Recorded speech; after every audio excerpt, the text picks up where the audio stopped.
Welcome back to In Between Worlds. Today, I am so excited to invite Jannelle to be on this podcast. She is a storyteller, a journalist, brand architect, cultural strategist, everything. More importantly, she is a friend and someone who I find very inspiring. So, thank you for being here, Jannelle. Thank you for having me. I'm so excited to just chat with you. Yeah, I love everything that you're doing with your work. And so I'm excited to see all the great conversations that you're having with that as well. Thank you. Yeah, I mean, this entire thing started, I've told many of the women that I've interviewed that this started from just casual conversations that I've had with friends. And one of the things that I found was there wasn't really a space for everyone to be heard. And I felt was so important because, being in the US, I felt like a lot of podcasts, a lot of what we absorb is so contained to this country. And there's so many lessons, so many things that we could learn from everybody else elsewhere. So, that said, you are my first stateside guest. So this is incredibly exciting. And just a little background, Chanel and I worked together at LVMH, different brands, but that's how we met. And I remember the day she convinced me to host an LVMH event and completely pushed me out of my comfort zone. And here we are again, trying new things and, trying to just learn more and just, encourage each other to do things that are hard. And so I want to, do you mind just starting off? Tell us more about yourself. Yeah, well, I love the full circle moment because I do remember when I reached out to you, didn't know that much about you, but intrigued by your background. And I was super blown away by your response to saying yes to host the event, lead it, co-lead it. Um, and just beyond that, continue to, collaborate on things professionally and personally. So I'm super excited to be here. Yeah, I think you gave me a great intro in terms of, what I do and who I am in terms of first and foremost, storyteller. That's always been sort of the common theme in my life. Whether I knew I was a storyteller, but I was always interested in learning more and about the why behind things, especially around people, music, lifestyle, culture. But a lot of that storytelling was brand storytelling. And as you mentioned, we worked together. So I did a lot of, brand storytelling, integrated marketing, leading partnerships. But I was always the most energized by, again, the people, behind the brands or the people we were able to connect Mm, through these great brands, experiences, activations. And a few years ago, I really decided I want to sharpen my expertise in storytelling, from a mhm, journalism standpoint. I do have a bachelor's in journalism and media. So, in full transparency, that was always there on a technical side. mhm, But I said, I want to move into more human centered story. mm, And actually, journalism is not that different, from marketing when you think about marketing being data driven insights that mhm, will spark the stories or spark the action. And with journalism, it's a lot of, what's the moment, the question we're trying to answer mm, or looking for. So a lot of it again rooted in facts, but you got to peel the layers and get to the people. yes. All of that being said, I decided to really give myself that gift of learning because for me, I also love school. And I said, the best gift I can give myself is to learn how to be a better storyteller. And I got another degree in master's in global. Congrats. Thank you. Thank you. Miss it already. Such a nerd. And, it's just wonderful that I now have this opportunity to take my background, take my experience and not necessarily pivot, but parlay it into Yeah, an editorial lens. And how many people can say they're able to do that? Because a lot of times yeah. you change careers, you pivot, and everything is just 180, right? But for me, it's really just been sort of harmonizing what I did with really who I am.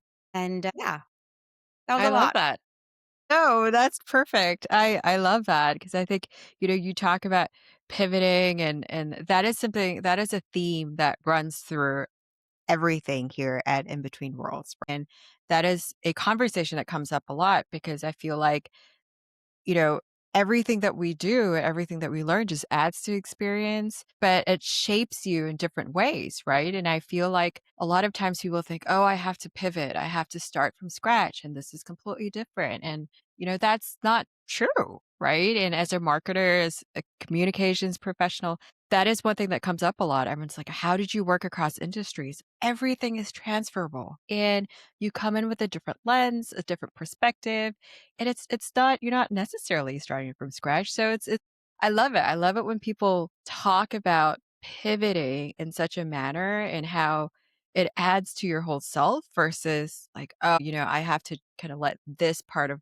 me go and start new again." And, I remember when you told me you were going back to grad school and oh my gosh. Transparently, I love learning. I do not enjoy school, and I don't know how much of that is shaped by the intense education that I had growing up, but I love it. I love it, and I think it's beautiful that you're thinking about how to better connect with people. Because I think one thing I've seen a lot now is storytelling is such a big thing, right? I feel like you go on LinkedIn, everyone's like, "I'm a storyteller, and this is so important." But I think people forget that at the heart of it, it's about connecting people, and that is so important. I wanna backtrack a little, I was thinking about one of the things too we talk about here is culture and roots and all our backgrounds and everything informs how we are, who we are. So, and going back to, storytelling and the stuff that you do, really connecting people, how do you think your roots really influence the way you connect people, friends, culture, all of it? Yeah, and so I'm super honored to be your first stateside guest because I've always considered myself just a regular American girl, and specifically a Jersey girl. I grew Mhm, up in New Jersey, very diverse background of Asian and European descent, lots and lots of cousins of again different ethnicities, races. mhm, Inherently, I had a lot of diversity mm, without even kind of knowing it.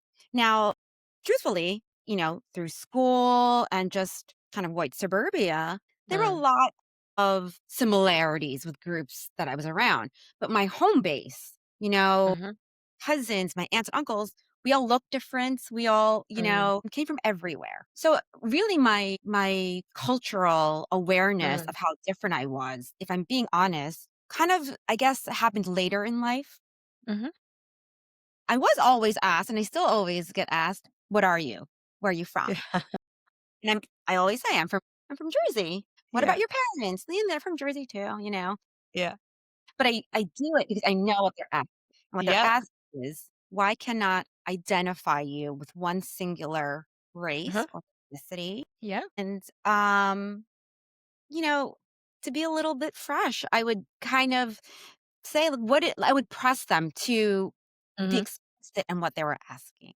Because growing up, again, very American. My mhm, grandfather, his background is German American, and he was always very proud of having that. So I grew up just having that sense of pride. And it wasn't later in life that I think, quite honestly, especially when I started traveling more, because I do love to travel and I mhm, worked for international companies almost all my career, um, that I realized, when I say I'm American, they're a little bit one surprised that I mm, don't look like their view of what American is. mhm. What I started to realize was their view was Western media, right? TV, film, Yes, yes. blonde hair, blue eyes, or even if you were brunette, it was like, Superwoman was exotic to them, Mhm, right? And mhm. representing. And so I think for me, heightened awareness. Yes. And I think that background, it kind of came later. It was there, I felt it, I Mhm, embraced it, but I don't think I was as sensitive to it. And then I mm, think as I became more aware of either the barriers because in corporate America or because of media, mhm, I think all of that again came into life and it was almost like, whoa, whoa, whoa. Because even with group, friends through college, through university, etc., that was when I started kind of tapping into like, how was I brought up? What was I mhm. exposed to? Yeah.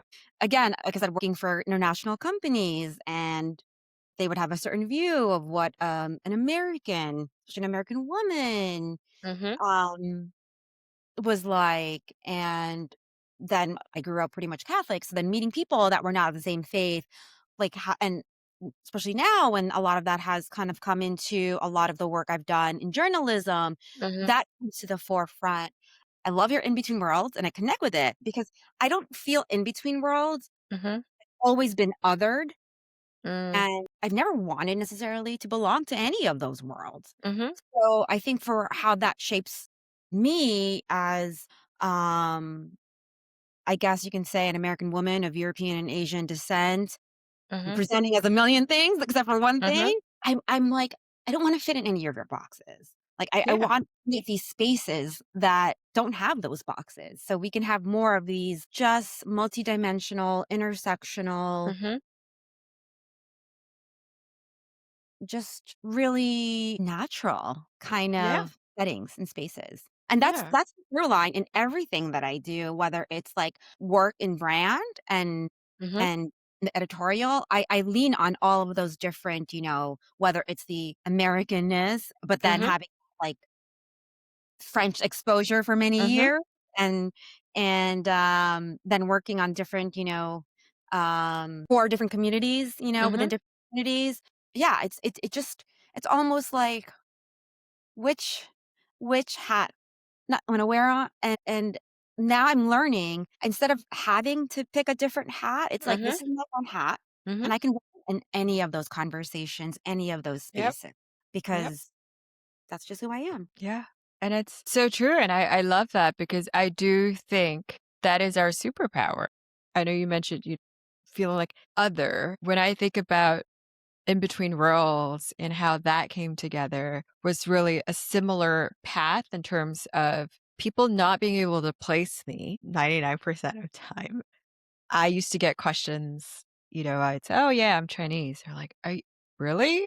At one point, there was a place I was in, and everyone said, "Oh, are you sure?" I'm like, "Yes, I'm pretty sure." But that was the feeling I had growing up, and there was the added complication of moving around the world. A lot of my good friends are similar in a sense that we went through all of that, right? And we don't really identify with a particular community or country. And it took a long time to be comfortable with that. And I feel like I used to hide that part of me just because it was really about I felt like people don't understand and I didn't know how that would translate, right? And honestly, a lot of times it was pretty negative. So I had to find ways to kind of hide my identity for the longest time. And I feel like as I got older, I'm having conversations with friends and then so many individuals are going through the same thing. And they said, I wish it was easier for people to understand, or I wish that, people won't just pigeonhole me and put, and think, oh, yeah, you're this or you're this. And so I thought, you know what? Why not lean into it? Because it is a superpower for us. And the reality is, for a lot of us who are between communities or grew up with so many different cultural influences, that we do adapt a lot faster, right? We notice things faster, not in an arrogant sense, but because it's just how we grew up. And I feel like, especially in this day and age where the world is getting smaller, despite current events, but the reality is that, right? And I feel like it is such a superpower and I love it. And that's why I love speaking with people from all over the world because at the end of the day, we're all so similar, For sure. right? More similar than we are different if we're Yeah. really being honest. And, I don't know if I necessarily hit it. I guess, like I said, it wasn't as heightened for me Mm, until later on, but it was more of like, why are you asking? Like, I'm mm, happy to answer, but yes. I really want to know, what are you hoping to gain out of my answer? Is it sheer Yes. curiosity? Because you want to categorize me and put me into a box because you can't Mm-hmm. figure out how to either approach me, talk to me, Mm-hmm. connect until you know which box I fit in. And Mm-hmm. so, more than anything, that's why I was like, tell me why you're asking. How will that serve you? and I'll determine how Yeah, much I yeah, pay you and whether or not it's, quite honestly, like, beneficial for either of us. yeah.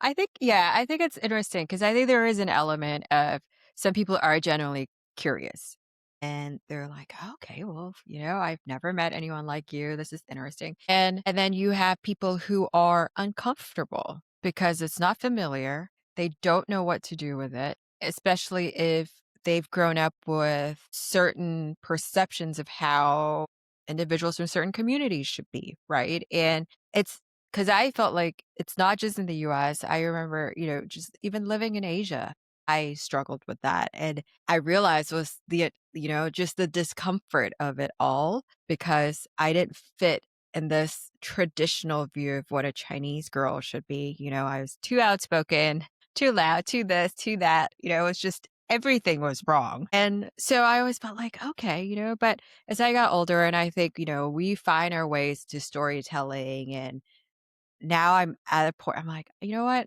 This is my superpower," right? I like that we can talk about all these different things because it is important, especially now. I feel like there is such a reluctance to talk about similarities, differences, cultures, and all of these things, and everyone's just like, "Oh, no, you're that, and that's it," and I find that's scary, right? Anyway, it's like we've just gone down this rabbit hole, but, I was thinking about your career path and I wanted to save this for later, but I think it's great for you to talk about where you are right now because I'm so excited. And frankly, I am also very, very curious. So you've moved from LVMH, you went back to school, you have your master's in journalism, I believe. And now you are in a new space. Tell us all about it. Yeah, so I am the director of partnership strategy, media, and sponsorships for Live Nation Entertainment, which is just so many things, Yeah. with music and entertainment space, from venues to artists to festivals to concerts, you name it. Live Nation is part of it, I have to say. Yep. Just super excited. But in terms of, I guess, how that came about, when I started journalism school, I was actually still at LVMH and I kind of thought, I would do both. Hmm. Um, and see how it kind of goes. Anyone who goes to NYU or any kind of journalism school Yep. tells you day one you're a reporter, right? It's not the kind of school where you're reading and you take a test Huh? and then move on, Yeah. on the field, right? And so after that first semester, I realized if I was going to do this and Hmm. really give myself the gift, which is what I had thought. It was always that part was always sort of in my plan. I kind of had Mm. thought years ago, I'm going to do this sabbatical and do this storyteller thing, whether I didn't know what it looked like. Of course, knowing me, it involved some kind of school, right? But if I'm really going to do this, I owe it to myself and Mm. my journey to focus on it. Otherwise, it's just an activity, an extracurricular. Mhm. And so I decided I'm going to focus and I just really became a student. I was Mm. like, you know, uh, quite honestly, I didn't really talk about what I did, in previous life. Maybe it was a little bit of being shy. Maybe it was a little bit Mm. of, I didn't want that to, I didn't want people to have preconceived notions of like, well, she's already had this corporate career, we Mm. don't have much time of her. And I'm like, no, no, I'm spending tuition money. Spend time on Mhm. teach Mhm. me. But that being said, I kind of, after about a year, I was almost done. I was in my final semesters. I was like, okay, what's next? And Yep. so I had been doing the whole, going to all these journalism conventions, meeting with other journalists, different platforms, Mm. broadcast, magazine, just everything, because I knew sort of what I brought to the table, which was this Mm. background of business and lifestyle. Mm. And I knew my passion points, but I was like, where do I go? Right. But I Yeah. was so innocent. I was like, I'll be an intern. I'll do anything to learn because I just want to keep learning and perfect this craft that I have so much respect for. That I got into my head, if I'm being honest. I was just like, okay, now I've gone to like all the journalism conventions. I've met with people from all these organizations, and I'm Mm. more confused than ever Because on the one hand, I have people telling me, yeah, you're probably going to need to take this kind of, entry level role. Mm. Or I have people telling me, well, with your experience, you should be coming in here. We're actually, and I'm like, and then you're hearing in the news all these layoffs in Yeah. media, which is not funny. I Yeah. laugh, nervous laughter of like, okay, what do I do? Yeah. And what I did was I took the winter break off. I didn't apply to anything. I didn't ask people for advice. I didn't go searching on what this role should look like. Mm. And during that break, I started thinking about, because at the end of the day, you could, I think with my skills and background, I could have figured out, Mm. okay, this is a role that's open, match it there, match it. And probably in a lifetime, that's what I would have done. And I Yeah. probably did that a few times. But I thought, I have this gift now. I can choose. And what I Mm.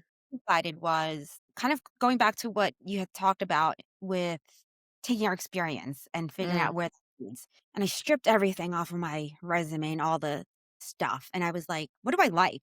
And I was like, Mm. I love music. Hello. My office has always been this way, Anyone who knows me knows, what did I spend my money on? Concerts, Mhm.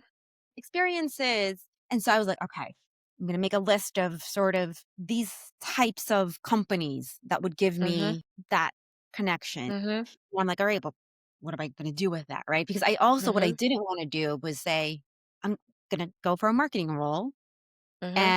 and see if it's going to lead me to a journalist role, honestly, because I thought maybe if I work at the New York Times in marketing, then I can cross Mm. over on the curatorial side because now they Yeah. know me in the system and it's really not that easy. But I took all of the LinkedIn TED Talk ness of it Mhm. and I just thought about what I like. I like music, I like entertainment. Okay, well, what did I like from my that path? And I was like, Mm.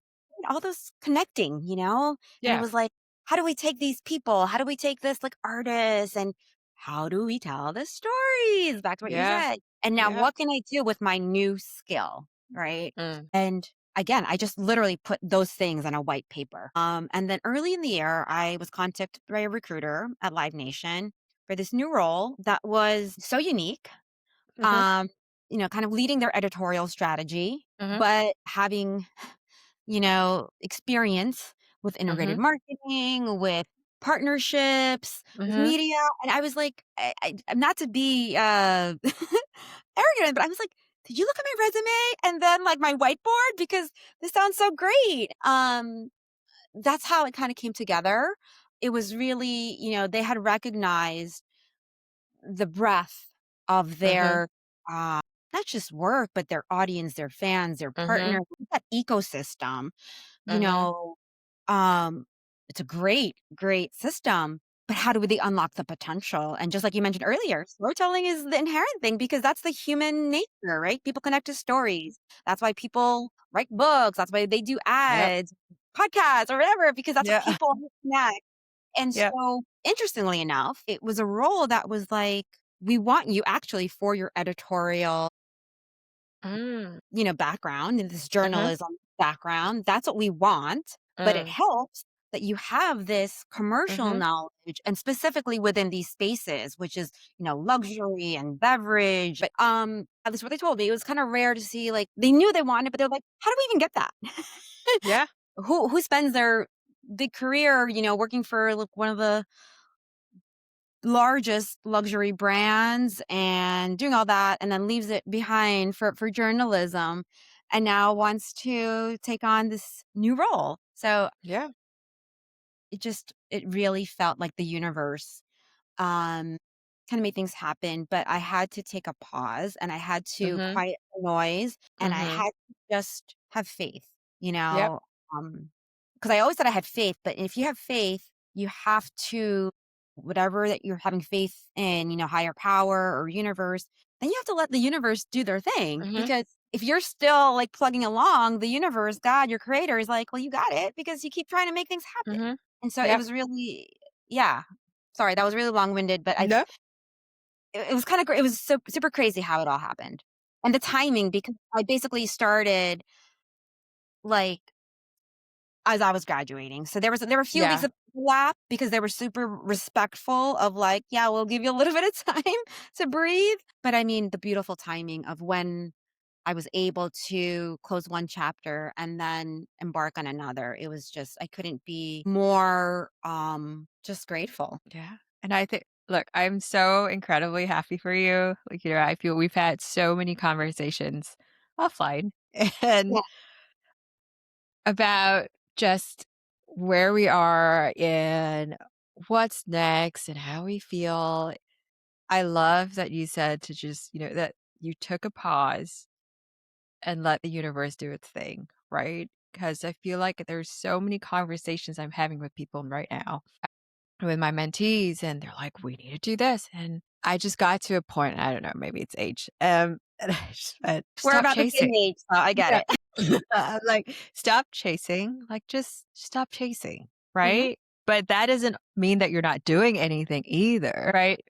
You have to sometimes just let it be, and beautiful things happen from that, right? And I feel like I think collectively, if we think about our careers, there's so many things that happen that I feel on paper would not make sense either. And I would say kudos to the recruiting team because I feel like there are a lot of recruiters that do not necessarily look at the full picture and recognize the thread of how someone's career looks and what that means and connect the dots. And kudos to them for doing that because I think it is beautiful when you look at people who have this breadth of experience. And oftentimes, we've heard it all when we apply for roles and, oh, we need XYZ, experience and you need it in certain industries and this and that. And every time I look back at my career, I think I shouldn't have been given an opportunity to do that at all,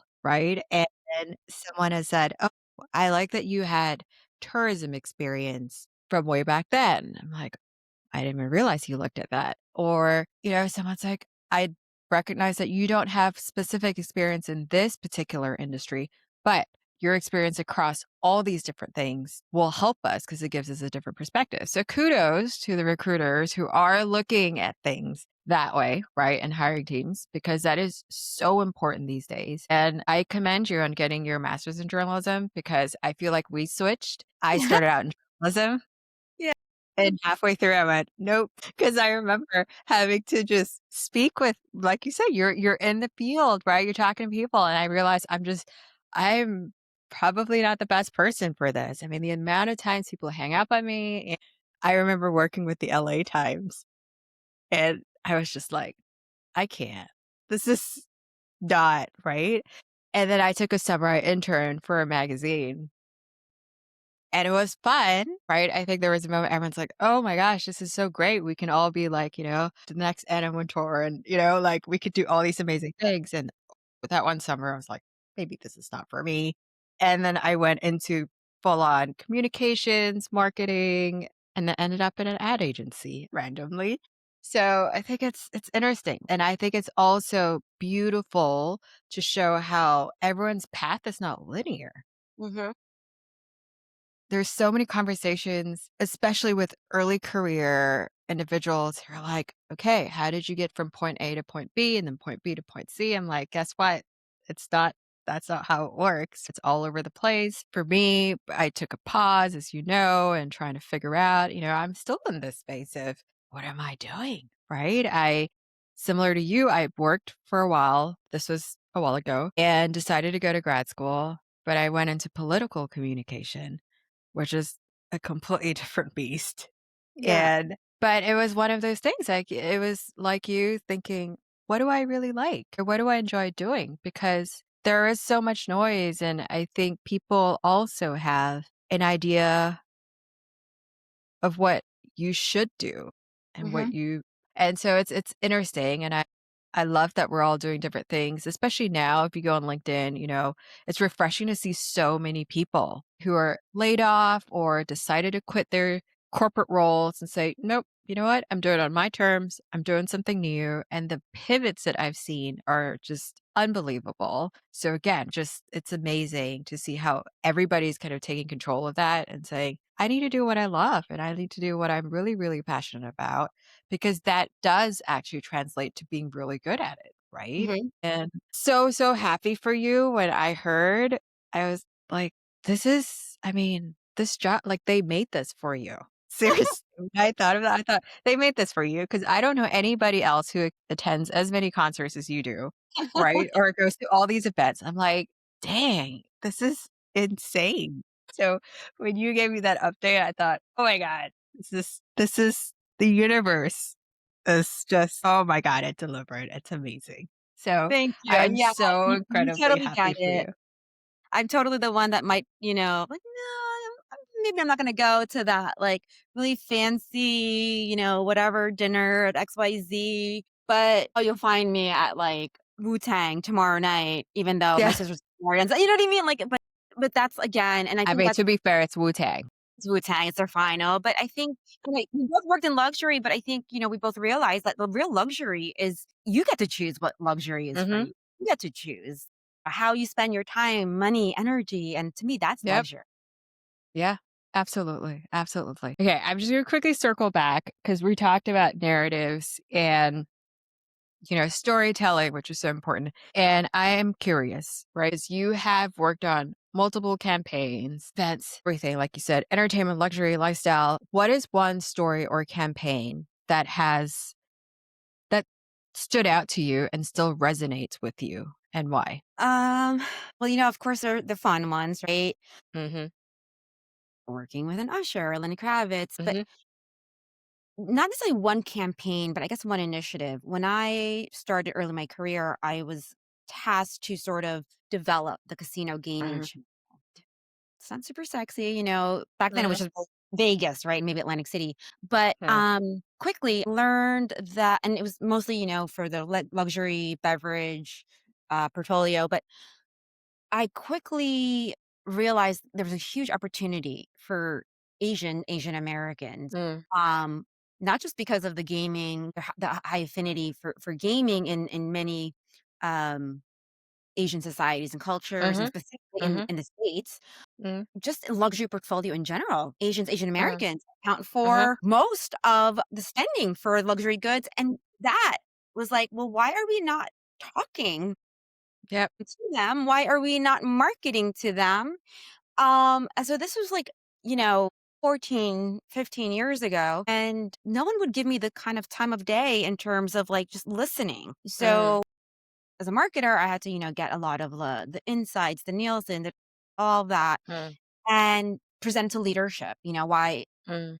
we need to spend a little bit of, focus on this Mhm. great consumer. And so, I did a little bit of like internal selling, campaigning, right? Got a little bit of resources. And I think one that sticks to me out for me because it shows you got to be entrepreneurial, whatever you do, Mhm. bet on yourself. And Mhm. so that's why it resonates. But two, after I started doing that, certain brands that I worked with then started, okay, there's an opportunity with Lunar New Year and Mhm. with certain concerts. I mean, we look at K-pop, look Mhm. how Mhm. much influence Korean pop culture has in fashion, Mhm. music, film.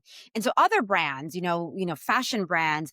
And so less about one specific campaign, but more that Mhm. initiative that was like, hey, work on this, Mhm. which they like to call general market, right? But, as someone who was very focused on data-driven insights, Mhm. you're missing the boat. And so Yep. it took years and years and years, and then to see, certain brands now that I had worked with or for, doing partnerships with, like, Crazy Rich Asians, Henry Mhm. Golding, Mhm. Blim, Blackpink, things like that. I wouldn't say it's full circle moment because there's a lot of Mm. opportunities, but I will say, whether or not it's on a byline or a cred, Mhm. I feel a sense of, like, pride Yes. that even though I wasn't told, "Hey, focus on these groups," because I had the grit, I had the insight from a commercial as well as a cultural Mhm. standpoint that this community is important. Yes. I was able to at least start something or be part of something, right? And that's why when I think of these things in terms of like diversity and inclusion and all these things, for me, there's so many ways you can approach it, but this is why you do need real diversity, diversity of thought. Mhm. I don't know if anyone else had that same role, would have Yep. stopped what they were doing and begged, pleaded, made a case for, time, attention, resources to speak to, quite honestly, a community that is low hanging fruit. I mean, the Yep. stuff we did relative to other campaigns, shocking how little. Yeah. Yeah. You gotta start somewhere. And so I think that would Yes. be sort of like, you know, sticking point, of like personally it resonated with me and also professionally in terms of like, finding those opportunities, unlocking the potential, being entrepreneurial, having cultural, sensitivity Mhm. and kind of like seeing it through and connecting and where cultural relevance. And the other thing, and this is kind of coming back to me and you, but also when I started working with ARGs later on, Mm. people be like, well, how did you get funding for this? And like, we can't Mhm. even get like a Mhm. people party. It was because I knew how to unlock the commercial relevance, Mhm. right?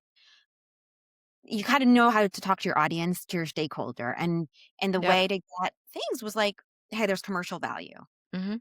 And so that was how I was able to, kind of make things happen. Yeah. And I love that because I think, it's drawing on data, but it's cultural insight, which you said, right? And it's important what you said too about we need to have diverse teams because we need to understand cultural sensitivity. And there's so much that we can tap into and learn from, right? And I think mainstream media, we talk a lot, "Oh, what's hot here and this and that. But then you go look at different regions, you go, hang on a second, there's this entire community and what they're doing is amazing. Like, how do we learn from that? How do we bring that here, but also find ways that we can invite them into the conversation and what we're doing respectfully? And I think that is great because, like you said, our ERG, yes. And for you, you tapped into the commercial value of it, right? Getting to say, hey, why is this important for us? And I think about that because when we were working in the same space, you tapped into the commercial value of it and the nature of what I was doing at that point. I had to tap into the employee value of Mhm. it. Like, why does this matter? And when you combine both things together, it's magic. And I love that there is a lot more conversation around representation of all communities, which is so important. And I think, especially as marketers, communicators, storytellers in general, that is such an important thing. And I know you're really active too, because through you, I was introduced to AAPA, Asian American Professional Association. So a little shout out to them. And I think it's really good what they're trying to do. And when you think about, because when I think about you, I think about, yeah, storyteller and all these amazing things. But I also think about the advocacy piece of it. Like you're such a strong advocate for the AAPI community. And I wonder now in this new space that you're in between brand, editorial, and all of that, how do you see AAPI advocacy evolving Mm. in the storytelling space? Functionally and organically. Mm, And thank you for all the great things you said about the advocacy. I think, part of it also is um there weren't spaces honestly mm, within the Asian community that I necessarily was either invited or felt comfortable. I mean, honestly, even in the AAJA Asian American Journalists Association convention last year, I was never really like that comfortable mm, in purely Asian mm, American because I didn't grow up that way. I think intersectionally in terms of yes, storytelling is heightened maybe during Asian Pacific American Heritage Month, rightfully mm. so. But it shouldn't be the only time or space where we're Yep. telling stories because we are, journalists, we Mhm. are marketers, designers, we are parents, mothers, aunts, etc. We're straight, we're gay, Mm. poly, you know, so we're everywhere. Mhm. Sure, I'm not the first person to say Asian Americans are not monolithic. So intersectional that when we're talking about fashion stories, well, there's Mm. Asian American people in that space. If we're talking about LGBT, pride, So intersectional in that way. And also, many of us now, again, are not, either one race, one ethnicity. So there's spaces for us. And I think organically, because especially as younger generations are being kind of introduced to this because their parents, their siblings, Mhm, etc., their bosses have kind of started to mhm, open the door for these conversations, whether through ERGs or collaborations or mentorship. I think hopefully what it does is that they build on it, right? So it becomes more organic. So it's less about I have to start from scratch. It's like it's progress, it's evolution. And so I think the advocacy within the AAPI community should be intersectional, and I think it will be. mhm, I see that for sure. Actually, even at Live Nation, one of the first mhm, I guess, kind of like ERG events I went to was for Asian Pacific American Heritage Month.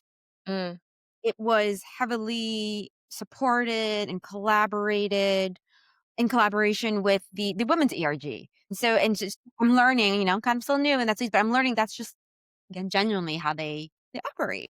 And I think that there's also an appetite from a mhm, cultural media standpoint. And I don't necessarily mean because of like an absence of it. I think that's where we're mm, starting, right? And so I think earlier, I think we were happy to have representation, right? And it's like, oh, you see a face that eyes maybe resemble yours, okay? But mm, all representation is equitable. mm, Some of the representation, at least growing up, it's on film, and mm, music where it's been almost like caricature. So yeah, you see a person on mm, screen, but what type of representation? So it could be very harmful. And that's why I just love being in media so much too, because the power of media. So I think we're gonna evolve and hopefully from just representation, but equitable mhm, representation and yeah, just yeah, that's what I'm hoping for. yeah, and that is so important. Someone I feel like is an outsider almost looking in at how things work here, and my hope is at some point that we don't look at it like it's Black History Month or API month. Or I hope that at some point we look at it like we're all Americans. What does that mean? Right? Because I go back to some of the countries that I lived in. And when I think about places like Singapore and Malaysia, because it's multicultural, multiracial, right? And what I distinctly remember is every year on their national day, they would say, we're Singaporeans and we're Malaysians. And this images, videos, just the general celebration you see is a sea of like citizens who are multiracial. And no one is talking about, I'm Chinese Singaporean or, I'm more like, I am a Malay Singaporean or Indian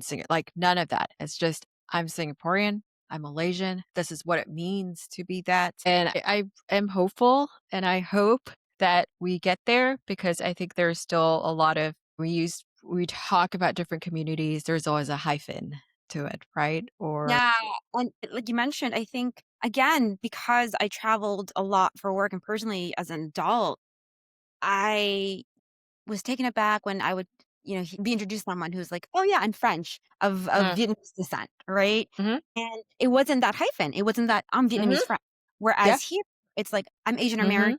What is even Asian, right? yes, yes, Why the necessary? And it just, I'll share a little kind of like full circle moment, which yeah, not a great full circle moment, but you asked about my upbringing, like mm. earlier, let's not do the math here, but in the 90s during the Gulf War, there was this kind of American pride that maybe I had never kind of like seen, but it was positive. It wasn't Mm, this keep away, this mhm, is America is for us kind of thing. It was, I don't know, maybe, and again, maybe because I was a child naively, but mm, very fashionable to wear your USA sweatshirt, your American flag mhm, sweatshirts. I had this denim jacket with the American flag, and mhm, I was at the supermarket with my mom, young child, and this older gentleman got in my face and was like, "Are you American? Why are you wearing that jacket?" And, the interesting thing was my first reaction was the fact that, like, my family had been here for generations, right? mm, And now as an adult, I'm like, "So what, even if they weren't?" Right? mhm, Like, yeah. we're men. Like, Yeah. Who cares how many generations? But Yeah. even just that thinking, I don't wanna say shame because, again, different context and I was a child, but wow, like, why was that even my first, like, inclination to defend my being there, my wearing an Mhm. American jacket, and I just think about where we are today as Americans as society. Doesn't matter how many generations, like, we're American, whether or not Yeah. you wanna fly a flag or not. Yeah, exactly, and I fully believe that because I feel the same people who ask those questions have the right to be questioned the same way, Yeah, right? 100%. It's like, "Hang on a second, you're asking me a question that someone how would you feel if someone asked you that question?" But also, let's look at history. This is why it is so important to learn about history, right? And so I think it's interesting. I think there is a lot of tension right now around the world, but I'm also hopeful that some point we'll get to a point where we are just wherever you're from, especially in the US, is we're American. And that's it. That's the end of the sentence. No explanations required. And there's no need for you to really go into anything deeper. And that's the thing for me is I'm always hopeful that at some point we'll get to feel like, because I gotta say, I Singaporeans, Malaysians, they're so proud of their countries, right? And the joy of seeing everybody come together and as a genuine melting pot and the respect that they have for each other's culture is something that I truly admire. And I think there's so much that we can learn from that. So wow. Okay. Thank you for sharing that because that hits home, and I feel like we're all here on borrowed time, borrowed land, Hmm. borrowed and, I hope we just try to honor it with a little grace and humanity towards each other. Yeah, absolutely. Okay. Before we wrap up, couple fun rapid fire questions. Okay. Because you're a storyteller. So if your storytelling voice had a tagline, what would it be? My storytelling. Well, I think my tagline would be, "The greatest story you'll ever tell is your own." I like that. Wow. That is so you, and it gives you so much to think about. I love that. I love that. Okay. Two more. What's one visual from a past project that lives rent free in your head? Ah, okay, I'll make it a fun one. Oh, going to the East Coast, big New York Knicks fan. I got to work on NBA All-Star, which took place in Madison Square Garden, and I was a little girl again when I met my favorite New York Knicks player, John Starks. And so, yeah, that moment, that project, that picture, I've met him a couple times since then, and I still get giddy. He's such a nice Oh, man, but I'm still that little New York Knicks fan. Like, "Hello, hello, hello, I'm gonna marry you one day." oh, And so it sticks with me, and, it's that playfulness and that you can meet, like, all these celebrities, but you tap into your childhood, like, mhm. hero or legend or Yeah. whatever, and you become that child again, and so, that stays with me. Wow, that's a great one. Oh, okay. And finally, if your personal story were a documentary, what would its opening scene be? Alright, just 'cause I have it This is here, like my favorite part of the interviews, by the way. maybe this one's the cut. This is me and my bestie Mariah Carey, Oh my gosh, she and is this is a real story. This is not, like, photoshopped or anything like that. I yeah, mean, maybe that's bits of amazing. but, this will be the opening scene because I'm not a fan, I'm a friend. And as she's also a storyteller through her music, through how Mm, funny she is, on interviews or anything. And when we talk, I mean, look, she's holding my hand. My I goodness. know. I mean, yes, that was pre-COVID, but I told her why I felt connected with her because again, going back to that child who didn't see a Mhm. lot of people in music videos. Yes, once upon a time, MTV. And I remember she was always asked, "What are you? What are you?" And it was like, why are they asking about her music? Why are they so obsessed? Yeah. Where's she from? She's from Long Island. Like, that's what I was Yeah. thinking. But I told her that story and how her graciousness through dealing with everything professionally and personally, I just always connected with, and she's Mm, hella fun. So you can be fun, you can be just who you are, but she's also a lot of things, right? Thank you for calling me storyteller, journalist, strategist, etc. I mean, she's a songwriter, producer, whatever mhm. you want to call it, but Yeah. it's Mariah and Jay Raya, and this will be the opening. documentary. That's amazing. Oh my gosh, that is so amazing. Oh my And yeah, gosh, she I was love always that. on my desk, so I didn't just I had that As literally. she should. I see her in the background too. Yes, that was a gift by a great friend, and she's always giving me inspiration. That is amazing. Okay. So, as we wrap up, I know we talked about so many things, and I do this with all my guests too, is what are key takeaways you would like our listeners to hold on to as they reflect on this conversation? I think the first is going back to when I was kind of pivoting, transitioning to journalism, and I was very excited, eager, want to explore, and I was soliciting a lot of information, a lot of advice from a lot of people. I think early on it's great, Mhm. but not only just quiet the noise for yourself for clarity, but be strategic. Not everyone Mm. who is following you, watching you, Mhm. perhaps guiding you, I don't say is not rooting for you, right? But that could be true. But everyone's energy may be different. Mhm. Everyone's mindset and motives may be different. So Mhm. I see this with be strategic, be selective on who you invite into your space, especially Mhm. if you're looking for them to influence, guide you into areas where you're already insecure or a Yeah, little vulnerable. So absolutely. that's kind of the biggest thing I just share. Even as a mentor, as a mentee, I say, kind of be like clear on what you want to get and who you want to get it from, right? Mhm. I'm gonna tap it into to music a little bit again too, but I'm gonna take it really, really old back. I wasn't even born Yeah. then, but Cat Stevens. I'm sure everybody knows that song Wild World, right? Yeah. And he's like, there's a lot of that out there in the world. It's a wild, Mhm. wild world. So just be selective, be strategic, be unapologetic with your energy and Mm. your peace. And like I said, the greatest story you'll tell is your own, right? And so if you're going to tell that story,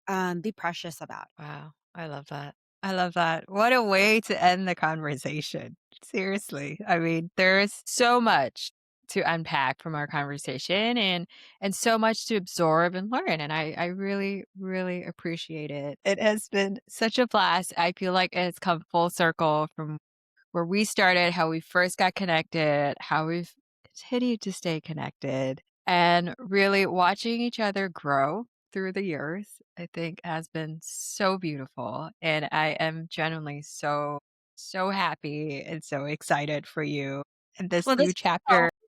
this was so enriching for me. Like I said, I was very nervous because I admire you as a professional, but also your friend. And so I Yeah. think with friends, we get a little bit even more, we want to perform well. I mean, not Yeah. perform, Yeah. I know what you mean. out your work and I respect your work. So I hope you get something good out of it. It was super fun. And I love when we speak because I think while on that note of like protecting your peace, Hmm. while you do that, you allow the space for people who are so genuine to, take up that space. And that becomes so much more like rewarding and Hmm. fruit. Thank you for inviting me to your space. All of this I love. And, I'm always rooting for you. So whatever you need, I'm always Thank there. you. Thank you. Thank you so much. Well, here you go. It's Janelle today, and I hope you've enjoyed our conversation. I will have all her details, so feel free to follow her. She is public on social media. I'm not sure. I have to check that. And we will see you next time. Thank you.